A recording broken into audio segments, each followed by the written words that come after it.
Magandang araw mga kaibigan. Bigyan natin ng reaction, opinion itong post ang balita ngayon. Title, Inaantay kita rito, magkita tayo. Roque, hinamon si Junbi. Umani ng atensyon ang naging reaction ni dating presidential spokesperson Attorney Harry Roque matapos ang pahayag ni DILG Secretary Junbi Rimulya na personal umano nitong pupuntahan si Roque sa Vienna, Austria upang ipaaresto. Sa isang pahayag, diretsang sinagot ni Roque ang tila banta ng DILG chief. Kung ayaw mong ikaw ang mapahuli ko, huwag mo akong arestuhin dito sa Austria. Ganon pa man, inaantay kita rito, magkita tayo rito. Matatandaan ang ipinahayag ni Junbic na handa umano siyang magtungo sa Vienna upang personal na masubaybayan ang pag-aresto kay Roque. Pupuntahan ko si Harry Roque sa Vienna to have him arrested. Ano yan? Gastos na naman ng taong bayan. Sa panig ni Roque, iginit niyang hindi basta-basta maaring ipatupad ang ganitong hakbang ayon sa kanya. Ang Austria isang independent at sovereign state at hindi basta maaring ipatupad ng isang opisyal ng Pilipinas ang pag-aresto roon ng walang legal na proseso. Bukod dito, binigyan din niya na kahit sa loob ng Pilipinas, may limitasyon ang kapangyarihan ng DILG pagdating sa pag-aresto. Okay, so ito, may warrant of arrest si Attorney Roque kaugnay sa kasong isinampa sa kanya na human trafficking ng dahil sa Pogo.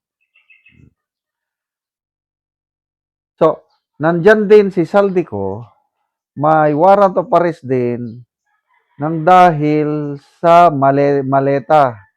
Pag di-deliver niya ng maleta, syempre, nagdi-deliver siya ng maleta, edi mas marami yung sa kanya. So, bilyones ang nawawala, ninakaw, pera natin.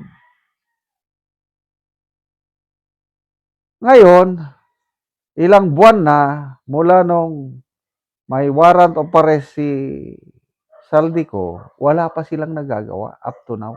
Parang nagtuturuan na sila. Itong si Junbic parang nag-surrender na. Kasi wala na siyang ingay tungkol kay Saldico. O ngayon, bigla siyang nag-ingay, pupunta siya sa Vienna para arestuhin si Roque. Oy, magandang maaresto nyo silang dalawa. Kasi may warrant of arrest eh. Kaya lang, sino ang mas priority? Yung Pogo, kung sabi natin totoo yung bintang, walang ninakaw na pera ng taong bayan dyan sa Pogo. Mas concern ang taong bayan dito kay Saldico dahil ang biniktima niya taong bayan. Oh. So ano, kinalimutan na nila si Saldico o surrender na sila? Kaya ang pagtuunan ng pansin, si Harry Roque na lang. Huwag niyo naman kalimutan si Saldico. Huwag kayong mag-give up o nautakan lang kayo ni Saldico dahil marunong. I'm sorry, ayokong maging negative. Gusto ko siyang mahuli, kaya lang tingin ko itong administrasyong ito, hindi nila mahuli kahit anong gawin nila. So, wag na tayong umasa. Sana sa excuse me, sunod na administrasyon mahuli itong si Saldico dahil isa siya sa masterminds. Grabe, kung totoo yung estimate na umabot daw ng 1 billion US dollars ang nakulimbat ni Saldico. I think ang nag-pronounce nito si John B. Rimulya din eh. So, I believe na marami siyang nakulimbat. Kaya lang, paano ngayon nila huliin? nandun na, safety na, very safe siya sa Portugal. So, wala silang magawa. So, wag nating kalimutan, ang issue ngayon is flood control. Kung ano-ano na lang inilalabas na mga distraction, huliin si Rookie. Hindi kami interesado dyan sa Pogo. Actually, wala na may Pogo ngayon. Oh. So, ano pang problema sa Pogo? Wala na. So, wag na kayong pupuntahan nyo sa Vienna, Austria. Kaninong gastos yan? Gastos na naman sa taong bayan. So, mag-concentrate na lang tayo dito sa mas malalang problema. Oh, presyo ng langis, presyo ng lahat. Lahat tumataas. Ang hirap na ngayon ng paano, I don't know how can we survive. Magtatagal pa daw itong ganitong kalagayan na mataas ang presyo ng langis kasi nga maraming nasirang mga oil fields. So, kulang ang supply.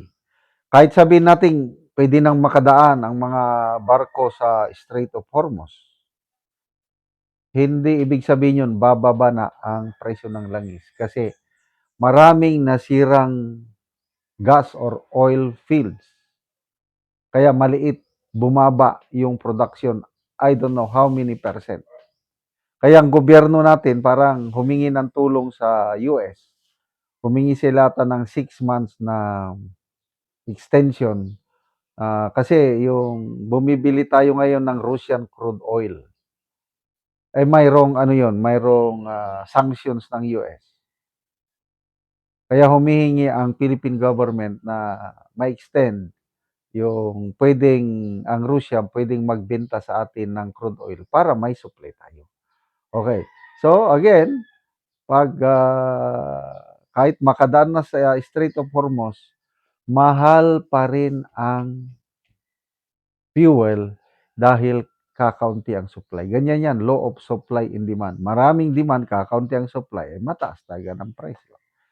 So, good luck po sa administrasyong ito sa paghuli nyo sa mga pugante, lalong-lalo na si Mr. Saldico. Salamat mga kaibigan sa inyong pagsubaybay sa ating channel. Nakakatulong kayo ng malaki sa tribong Talandig ng Bukidnon dahil ang sweldo natin sa channel na ito is pantulong po sa tribo. Namimigay tayo ng libreng yero at pako para makapagpatayo sila ng mas maayos na tirahan. Panoorin nyo ang video na ito. Muna si Angkol ang natagaan og sin ang iyang anak, so mag-atop na karon. Kahit yan at mamanday sa isa. So muna ni ang pag-aatopan karon sa among natagaan og gyero. Mauna ning iyang mga atop, mga kawayan ng intawon.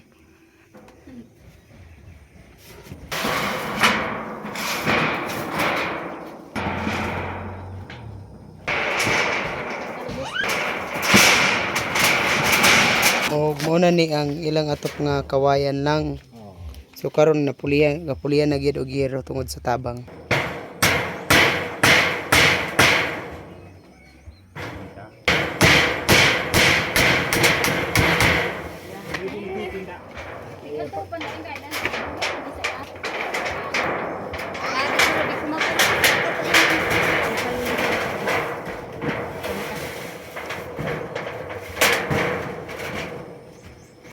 O karon human na gyud sa pag-atop ang among gihatag nga makita gyud nato nga maayo na gyud nga tan-awon, napulian natong mga kawayan lang nga mga atop ganina. So yero na gyud ang nakapuli sa mga kawayan lang. Salamat sa Ginoo ug salamat sa nagtabang sa sin, di nagyud mi maulanan. Salamat kaayo. So pila na to ka tuig ang inyong atop nga kawayan lang? Tulo na ka tuig to. Tulo na ka tuig. Oh. So nangagapok na gyud. Oh. Busa man si Papa mo apit nagakahulog sa natanggal sa among atop. Lagi. So kuan gyud. Sa kalisod, di nagyud mi makapalit og hero kay puto brang among kwarta sa pagkaon namo. O so imong bana magmuso lang gyapon. Oh, Nice. So pila may adlawan karon? tag 150 ang uban 200. So di na makasigo sa ang kuan sudan. Oh, So salamat kaayo.